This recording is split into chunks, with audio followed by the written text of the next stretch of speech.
என்னடி இதெல்லாம்? ஒரு பேஜ்ல இருந்து ப்ரொமோஷன் பண்ண சொன்னாங்கடா. நீ என்ன பண்ணு, நான் உள்ள வரேன், இதெல்லாம் நீ எனக்கு குடுக்குற மாதிரி சர்ப்ரைஸ் பண்ணு, அத நான் வீடியோ எடுத்து போட்டு. ஹர்னி சர்ப்ரைஸ் ஃபார் 1 மில்லியன்.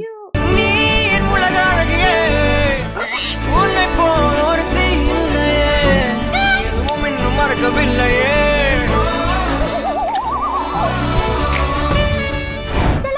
நீங்களும் உங்க பார்ட்னருக்கு சர்ப்ரைஸ் பண்ணணும்னு நினைச்சீங்கன்னா கீழே டப்பான் பேஜை டாக் பண்ணிருக்கேன், மறக்காம செக் அவுட் பண்ணுங்க. என்னடி இது? தீபகே, ஹே ஹர்னி. இந்தா.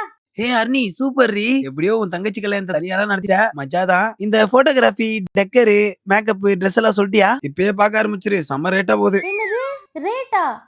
₹1 செலவில்லடா. ₹1 செலவு இல்லையா? எப்படி? ஆமா, cameraman promotion, dress promotion, makeup promotion, decor promotion. இப்போ ஃபுட்டு மண்டபம் மட்டும் தான் டவுட். மண்டபம் கூட கொலாப் கேட்டிருக்கேன். பாப்போம். பரவாயில்லப்பா, நம்ம ஆள் இன்ஃபுளுசரா இருக்கிறதுனால கல்யாணத்துல எந்த செலவும் இருக்காது.